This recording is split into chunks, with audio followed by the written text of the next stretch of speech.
you for joining me for our last day of Ghost Town at Sundown as we finish up chapters 9 and 10.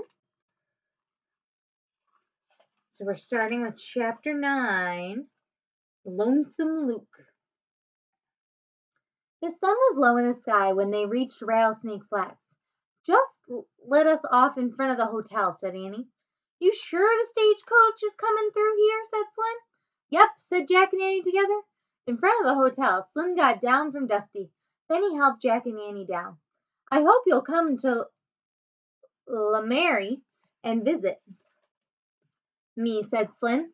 He winked. I might be in need of some help on my book. Sure, said Annie. Slim climbed back on Dusty. He looked down at Jack. Hello. Do I need to be sniffed? Oh, I need to be kissed right now that I'm reading. Sorry for interruption. Apparently, Bearsy is in need of some love right now. Or he's just going to join us, one or the other. Sorry for the distraction. Slim climbed back on Dusty. He looked down at Jack. You know, Shorty, he said, you might be short, but you're mighty tall in the brains. Thanks, said Jack. And smiling, Slim said, your great courage is nothing to smile about.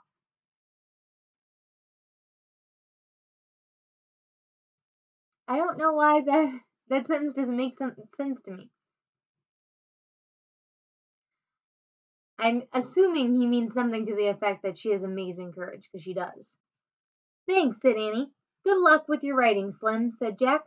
I'm grateful to you both for steering me straight, said Slim. I promise I'll thank you someday. Really? Said Annie. A cowboy never goes back on his word, said Slim. Then he snapped his reins and Dusty looped down the street. Bye, Slim, called Annie. Slim coolly turned one last time. He waved his hat. So long, partners, he said. Then he rode off into the sunset. Jack let out a deep sigh. Okay, I'm ready to take off my boots now, he said. Me too, said Annie. They sat down on the porch of the hotel. They started pulling off their boots. Picture there of Slim riding off into the sunset. There! Jack got them both off. He wiggled his toes. He took his sneakers out of his pack and put them on. Annie put hers on too. Man, sneakers never felt so good, said Jack. Suddenly the sound of the piano drifted through the air. Lonesome Luke, said Annie. Jack grabbed his pack. He and Annie crept across the porch. They reached the open swinging door. The piano was playing Red River Valley. Sitting on the piano stool was the dim but shimmering shape of a cowboy. Just then the ghost of Lonesome Luke looked at Jack and Annie. He waved a shimmering hand. Jack and Annie waved back. Then the ghost of Lonesome Luke faded away. Cold air wafted past Jack and Annie. They both shivered. Oh man, let's go, breathed Jack. They leaped and dashed up the dusty road. They ran across the cracked ground and past the graveyard. They ran until they reached the tree with the magic treehouse in it.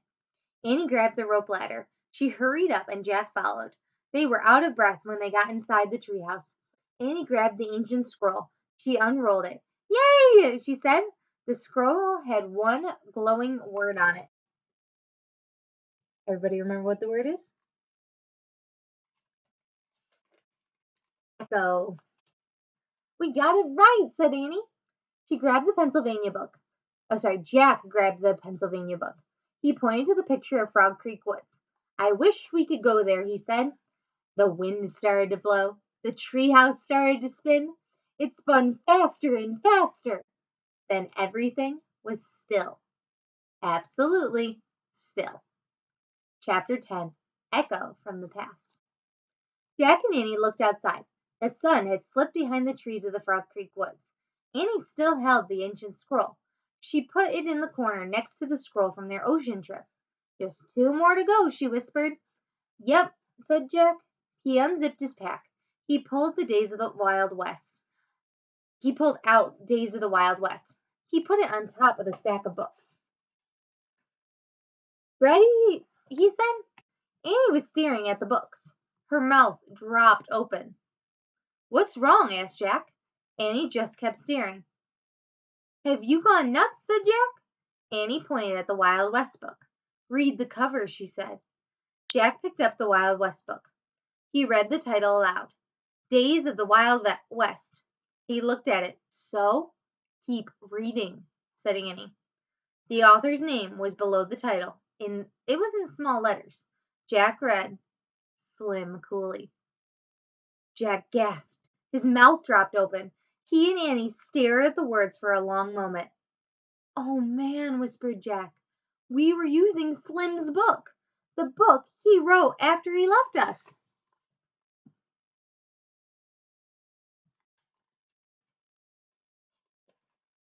Jack and Annie shook their heads with wonder.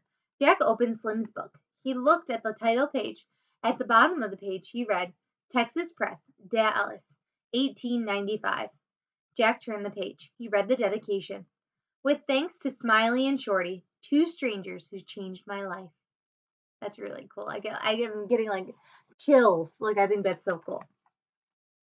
Jack looked at Annie. "Slim dedicated his book to us," he said. "Yep," said Annie. She smiled. Jack placed Slim's book back on the stack of books. Then he and Annie left the treehouse and climbed down the ladder. As they started through the woods, the trees were alive with bird sounds. The air felt soft and moist. "Frog Creek seems so peaceful," said Jack. "No rattlers, no rustlers, no ghosts." "Yeah, no Slim Cooley either," said Annie, sadly.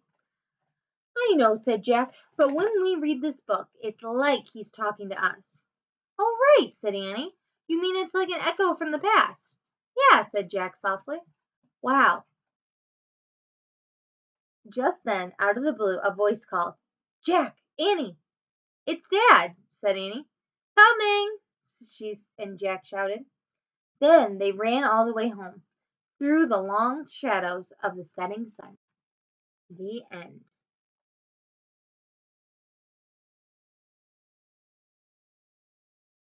Okay, this is kind of cool. They have the words to Red River Valley um in the back of the book. Now, I don't know the tune, but let's see if I can give this a go. From this valley, they say you're From this valley, they say you're going. I shall miss your sweet face and bright smile.